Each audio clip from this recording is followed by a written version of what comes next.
For me, first off, it's great to be back with the forum. This is a very special group and one that I've been able to actually attend and be a part of in one way or another now almost for 20 years, which kind of blows me away. But I also have to give a little bit of trip down memory lane, whether it's Bob Murphy or, of course, somewhere in some program buried in some website is one of your founding members, John Keller, who was my uncle. And so for me, it's wonderful to be back. Now, I think what I want to do today is actually start with a little bit about this morning. And actually, I think many of yours drive into this very facility, including mine. You know, when I think about our city, there's a stark contrast that I see almost everywhere in Albuquerque. And I saw that this morning. I see it pretty much every morning, but especially this morning as I'm driving here to Hotel Albuquerque. And of course, look, what's one thing you might have noticed? Maybe some homeless, right? Maybe a tent, an encampment. Maybe you saw a few broken windows. This is in many ways where we're at. If you drive around Old Town, and I know this is true all over the city, this is just an example. This is the first impression that you see now, right? We have a massive homelessness problem. We also have a fentanyl problem, and we have a related crime problem on top of all of that. And when I think about Old Town, I was actually early this morning, which almost never happens. So I did a loop around the plaza at Old Town, and I was thinking about the work we've been trying to do there. You know, we've got police security cameras that are popped up there. We have businesses with broken windows. And you see at first, right, you see something that none of us want to see, and you feel something that none of us want to see, which is a city facing deep challenges. That is absolutely true outside, whether it's our car window or our home window or our business window, every day in Albuquerque and right here in Old Town. But as I kind of turned around the plaza and I drove back over to Hotel Albuquerque, you know, something else also breaks through right away. There's construction. There are things here that were not here 10 years ago. And as I turned around the corner, I realized and remembered that Sawmill didn't even exist 6 years ago. This whole concept that has transformed this area wasn't even there 6 years ago. Hotel Chaco, roughly 9 years ago. In fact, actually, Old Town is one of the most vibrant and growing and prosperous areas of our city, despite what I saw this morning and what you see this morning, right when you got off the freeway. That is the story of Albuquerque right now. It's a story, bizarrely, of two truths. It's a truth of deep challenge, of challenges that we see literally at our doorstep or next to our car almost every day. But it's also a story of massive generational change that is happening right now. The construction that you see is literally redesigning this entire area to be an expanded town center. The construction that you see is also the beginning, the first step of a 30-year idea for the rail trail. These are generational projects that are literally transforming our city for our kids. Our kids now, mine are in middle school, they think the Sawmill has been there forever. And they think that, these things happen just magically. They don't. When you see the Sawmill, when you see the rail trail, when you see a lot of the things that we're talking about, these are directed, sometimes decades-old ideas that we are actually finally getting done in the city of Albuquerque. So that's the moment we're in. It's a pivotal year. It's a transitional year. But it's a year where we see breaking through major ideas that I've talked about, and everyone has talked about many of these ideas, even at the Economic Forum for almost a decade. The difference is they're finally getting done. And so let's talk about some of these aspects and unpack a little bit what's behind both the challenges and the things that are breaking through. Now, before I go into homelessness in detail, I want to emphasize a little bit about how difficult these challenges are. And I think we all know this sort of, off the top of our head. Obviously, if problems were easy, they would be easier to solve and we wouldn't have them. And that's why there's a temptation to just say, well, why can't we do blank? Why can't we just not have people on our streets? Why can't we just arrest people who are doing crime, right? These problems are actually very difficult. And I know you all know that. But I want to emphasize in America, right, we've seen an 18% increase in homelessness.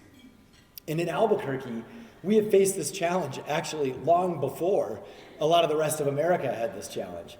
And it's because we've had massive structural problems in the way we deliver services.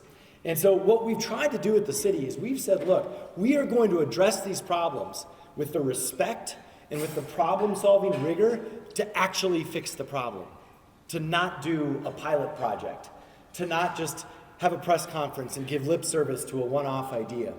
We're actually trying to transform these challenging areas in our city. So here's how this is playing out with homelessness. I think back 10 years ago, and I remember, let's focus on, I'm gonna pick on the tent that I saw right out on the freeway on the highway that I think all of you saw. Where can that person go at 6 a.m. this morning?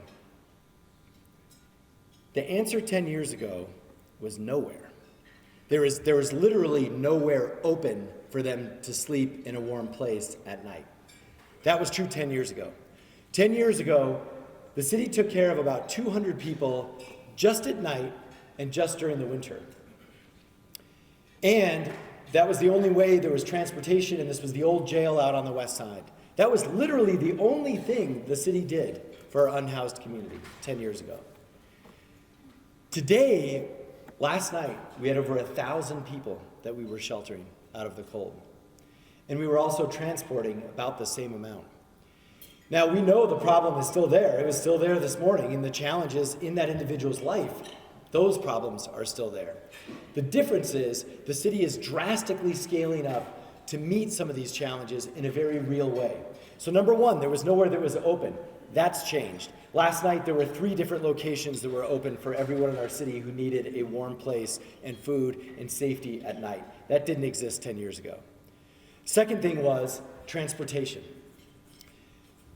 10 years ago, we had a bus that took you from Coronado Park. We all remember what that used to look like. And that bus took you, there were a couple of runs at night to the shelter and then bust you back in the morning, just during the months of December and January. Now we do that every single day. And we have the shelter open every day. And not only that, we actually bust several dozen of people last night on a one-off basis.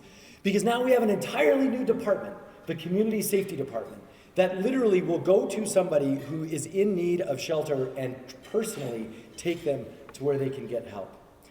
This department has taken 80,000 calls in the last 2 years.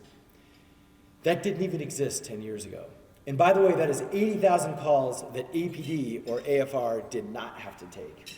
That's the power of the structural change that we're doing. Now, the other thing is, of course, where can people go? Well, the difference now is, we've all heard, hopefully by now, about the Gateway, right? This is the old Loveless Hospital. But the Gateway, I want to remind everyone, was a very old idea. When I first came in, I flew with some of you to San Antonio to understand what they were doing for their unhoused community. And the answer was really simple. You have to have one place that is a gateway to services that is open 24/7 and that has no barrier. Albuquerque has never had this until last year when we finally opened most of those services.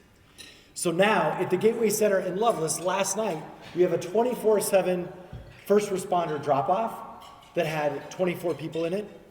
We have 50 beds for medical sobering that we just opened yesterday, thanks to UNMH, by the way, who helps operate both of those. We also have medical respite. We also have almost 100 beds for women, and we have 300 other people getting treatment for opioid addiction. None of that existed 10 years ago.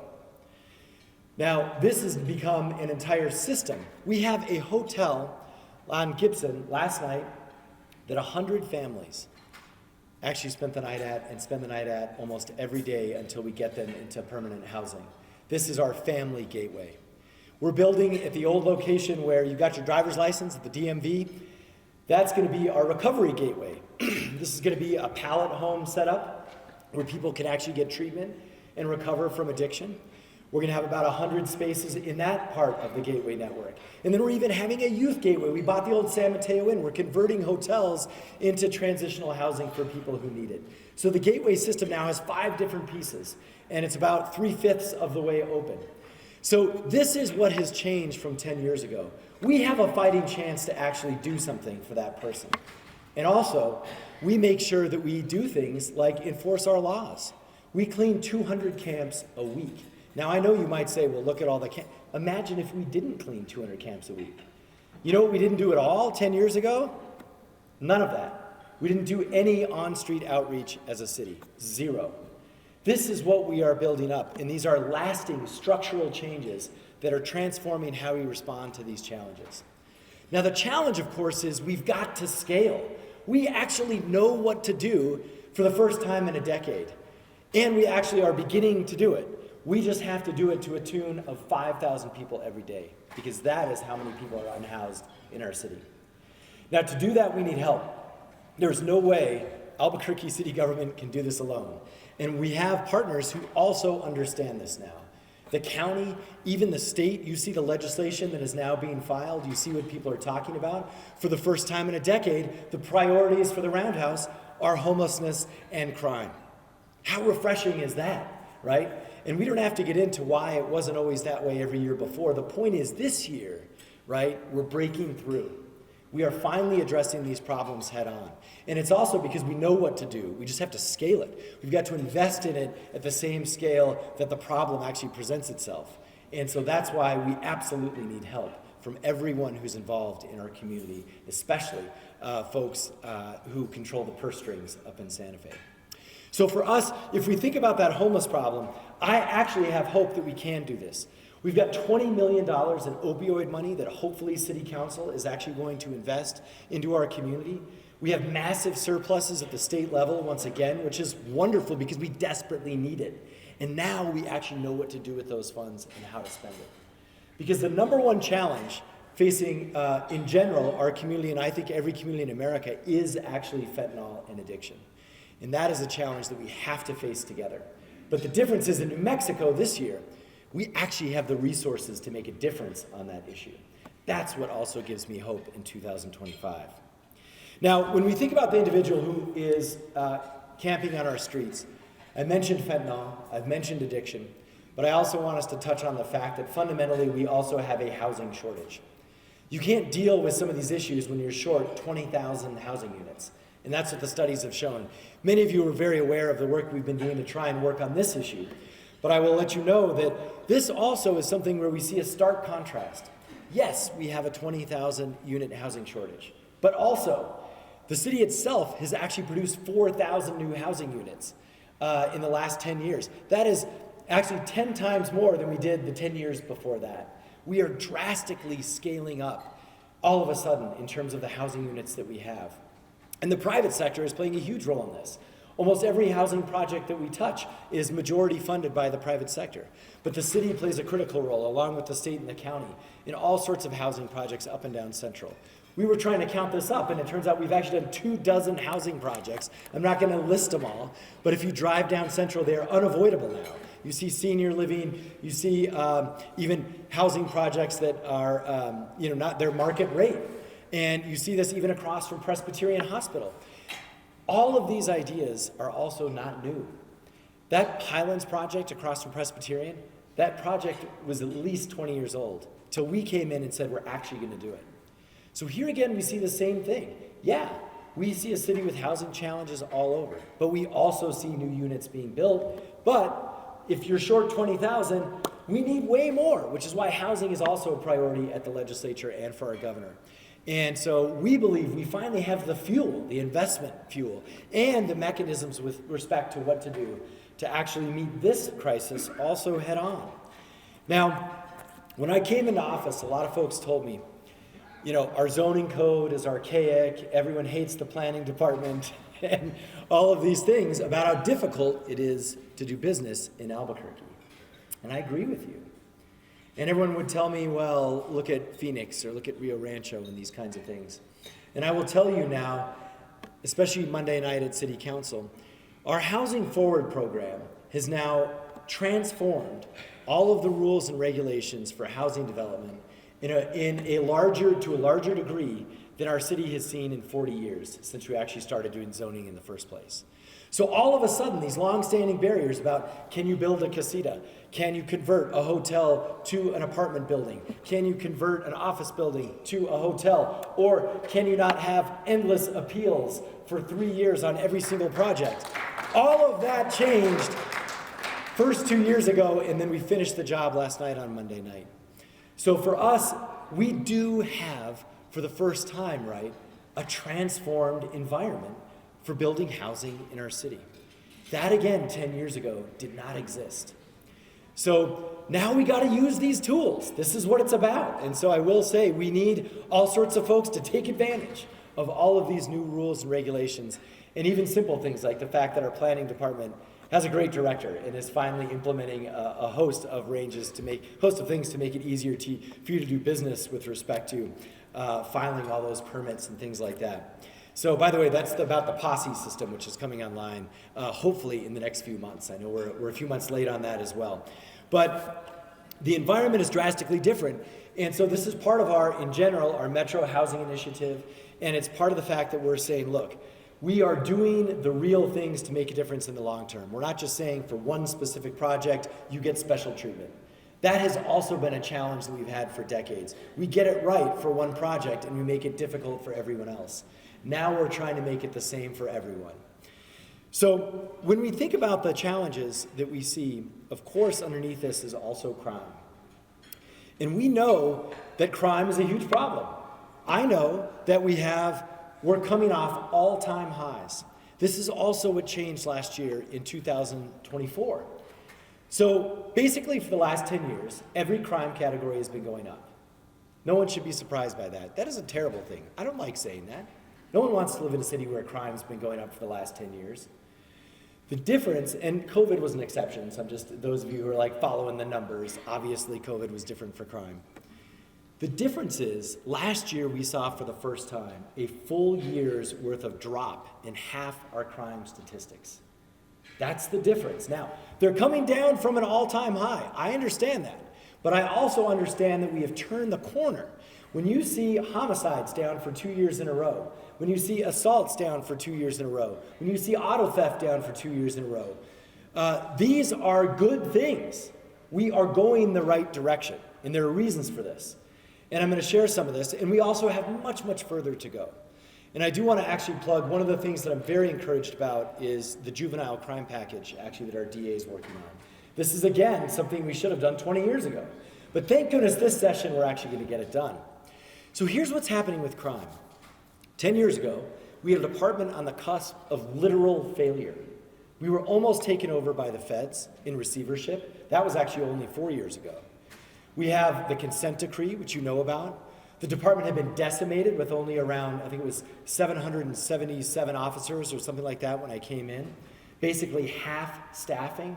Morale was low. We had police cars with no radar in them. That's why no one ever got traffic tickets, because they didn't have it in the car. We had a helicopter that could not fly in the summer. This department was falling apart 10 years ago. Now, it's taken us some time. This department is now in a drastically different place.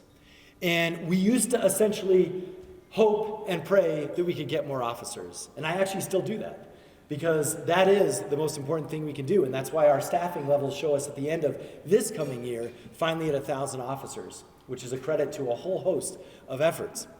But we decided a couple of years ago not to wait. We're not going to wait for this magical 1,200 officers.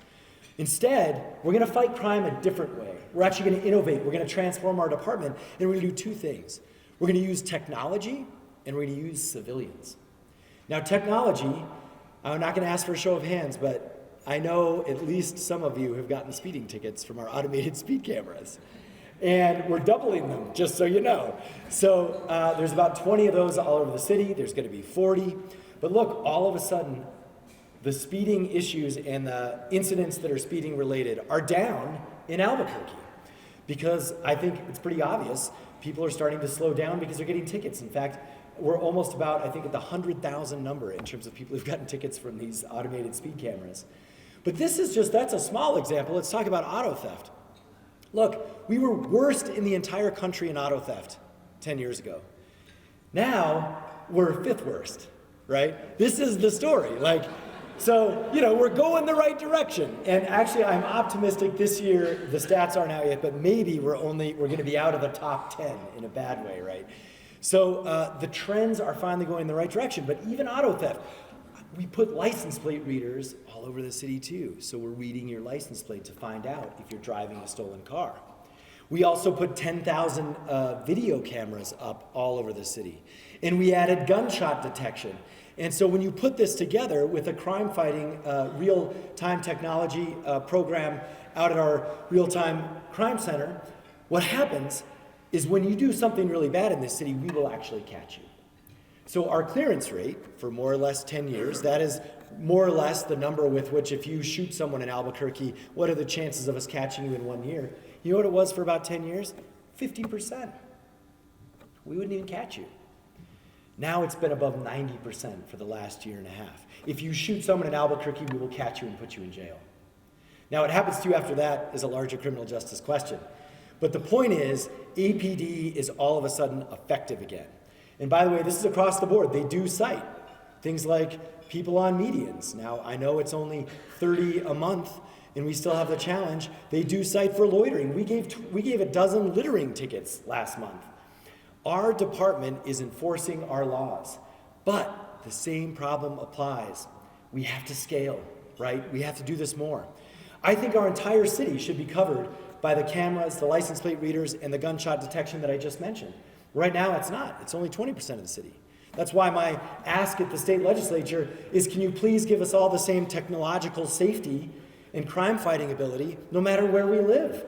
That only costs $8 million. That's what I hope our New Year's present is coming out of the legislative session, among a whole host of other things. So you put this technology together, and then we add in civilians. So what do you do if you're half-staffed for officers? We use technology instead of officers. So remember, those cameras giving you speeding tickets are so that officers can take violent 911 calls or investigate violent 911 calls and issues, so we're not taking their time to stand on the corner. Now, they still do some of that. But that's how technology is actually a force multiplier, so that in equivalence, it's the same thing as adding more officers. The other thing is civilians. I mentioned our community safety department. Our officers will all tell you one of the things they are most grateful for is that someone else took those 80,000 calls, right? So that they could take high priority, violent 911 calls. 80,000 calls out of their queue and into the ACS queue. That is also a force multiplier. That is the same thing mathematically as adding more officers. So now we actually do have 1,200, which is our sort of magic number, of people dealing with crime or related issues in our city. The difference is half of them are civilians, right? That community safety department is civilians. We now have a layered approach of security where we use we call it our public works security. We also have PSAs. We have quadrupled the number of PSAs, public service aides. We have transit officers. We have open space officers. All of these are different layers, but less certified and less trained, true, than officers. They're essentially versions of civilians. So we're using civilians to make sure that our officers are focused on where we need them most. That is why we see these categories starting to go in the right direction. So we know what to do. We just have to keep going forward, and we have to continue to scale this method up. And you see this even on our bus system.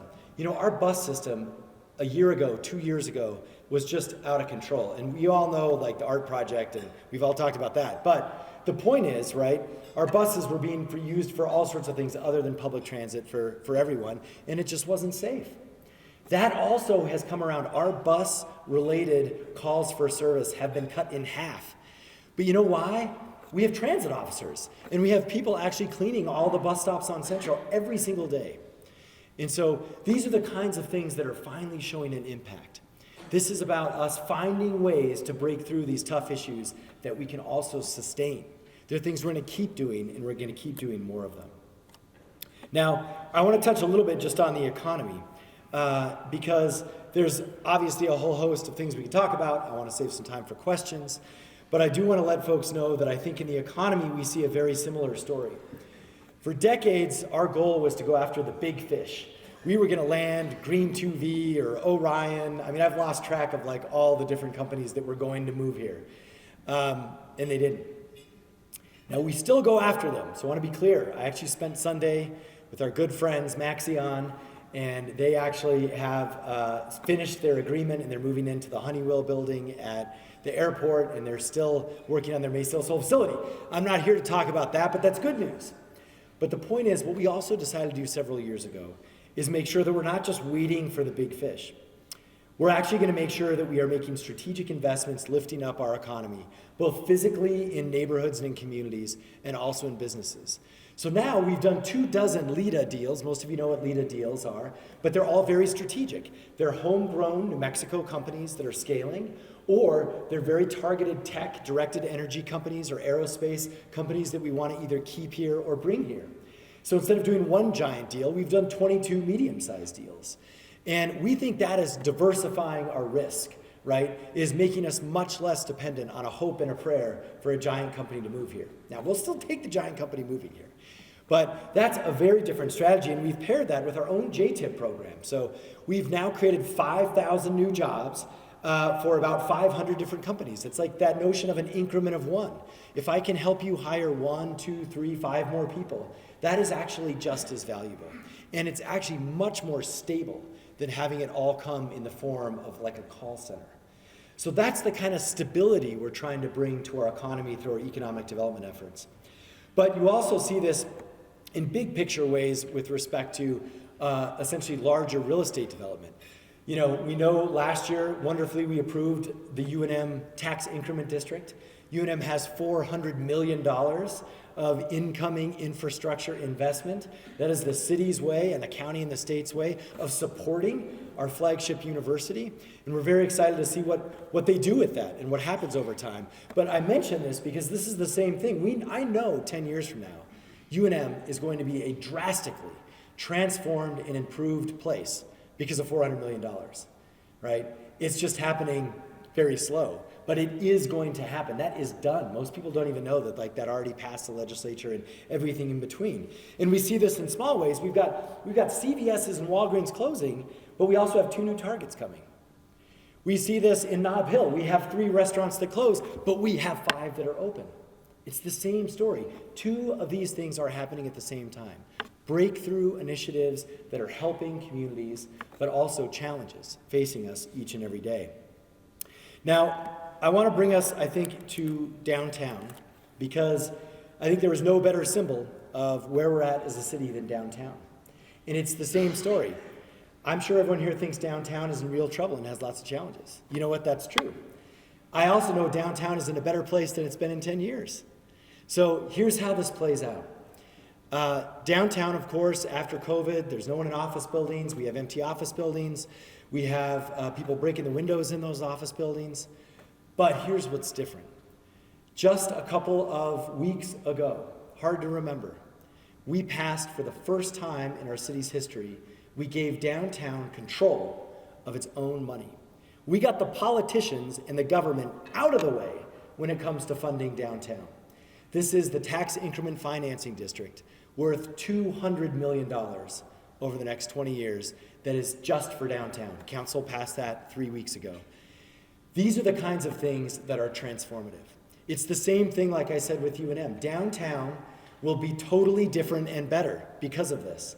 It's just a question of how fast we can do it and what we do with that funding. And you already see this. If you actually look at downtown, we have a new hotel in downtown for the first time in 20 years. The Arrive Hotel is opening in February, and it is awesome. And it, by the way, has a great pool and a great bar, and you're all going to love it. No one would have believed that in this environment, with all of these challenges, that someone would actually build a new hotel right at 8th and Central. Yet that is exactly what is opening in 2 months. And you see follow-ons to that, whether it's the great restaurant Ex Novo, which if you haven't been is incredible. You see actually that corner of downtown already transforming. And I know what's coming next. Another old idea we are finally breaking through on, the rail yards. We've been talking about doing something at the rail yards for 30 years too. Well, you know what? The C&M Film Academy is actually going to happen. In fact, it's about about 2/3 of the way done, and there are going to be hundreds of students in the rail yards for the first time in decades. And they're saying now around 2026, so a little more than a year away. So here again, we see we've just got to follow through on that project, right? And if you have the rail yards with C&M, you have a new hotel, and we've got plans for the Wells Fargo building and things like this, downtown is going to change. It's happening right there. You just have to see through some of the challenges, like the broken windows that you have to look through to understand that. So this is, I believe, where we're at in so many ways as a city. And I'll wrap up my remarks by saying that we're also never going to forget quality of life all around the city. And what we've seen is, over the last decade, we have put a massive premium on third spaces. This is this idea that you have work and you have home, but you got to go somewhere with your family. The Sawmill is a great example of that. Again, a public-private partnership. We have, though, 3 new multi-gen or community centers. Those of you who have kids are well aware of the important role these play, or if you have parents who are seniors, because we actually take care of almost 10,000 seniors at these centers every day. We've built 3 new ones. That's more than we've built in the last 20 years. We also are building new libraries. We hadn't built libraries in 20 years either.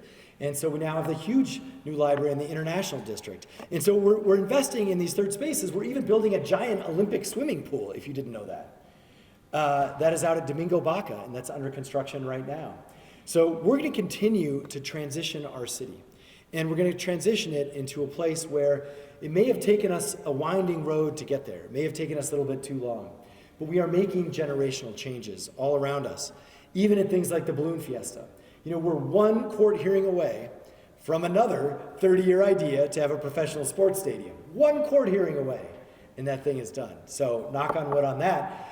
And perhaps more exciting to some of you, this year, finally, at the Balloon Fiesta, we're going to have toilets that flush. So the Balloon Fiesta, it's the same symbol. Think of this. It's a dirt lot. We finally put grass there. We put up little flags temporarily. The vision for the Balloon Fiesta is a permanent facility that we use for all sorts of things year-round, right? That's, again, a generational change. So this is why I believe we've just got to keep focused and keep investing in what we're doing in Albuquerque. I know that when I was a kid, I was in high school. Anyone remember the Big Eye project when that was being done? I'm dating myself here. So that thing almost destroyed this city. And I was commuting from the Heights to Pius when I was in high school, of course, like driving way too fast and having a good time on the highway. But I even remember driving, it took me like an hour to get to school, and it used to only take me back then 15 minutes. And the whole town, talk radio, complaining about everything in the city. Not just that, but it was just like, Albuquerque's a giant train wreck. I mean, this was the attitude back then. And you know what? We were in the middle of a whole lot during that. It wasn't just about that project, right? This is the era where we first renovated things like the Alvarado train station, where we actually bought the Balloon Fiesta Park. The city was in flux, right? This is also when we were fighting about the Montano Bridge project, right? The city was in flux, and it felt, I think, like it feels today. In some ways, it feels a little bit scary sometimes. But if you look past the construction and you look at what we're actually building towards, it is generational change. That's what we've invested in. We have faced these problems in a real way. We face them in a long-term generational way that is going to last. And I know as soon as that Big Eye project was done, everyone was like, this is the most incredible project, and it's beautiful, and I love it. Now there's no more traffic. Now I am saying this because now we're redoing it now too, right? So yes, once again, I feel like we're in this situation. But the concept is the same. And it's the same, actually, to conclude with what I saw this morning. It was freezing last night. And by the way, we do cancel all our encampment cleanup and everything like that whenever it's below freezing. I mean, you have to. You've just got to make sure people are okay. But what I also saw, clouds, wind, everything, and then I saw that beautiful New Mexico sunrise. Those powerful rays of light bursting through those clouds. That's what these ideas are. These are ideas that you are going to tell your grandkids. You remember when we built the rail trail, something that is going to connect this literal community in Old Town all the way to downtown, and is going to tell the story of our own history in a wonderful Antoine Pirac designed vision.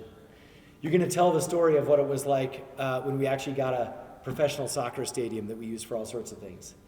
You're going to tell the story of when our city had, for the first time in a long time, a nationally recognized homelessness program that actually helped people get out of addiction.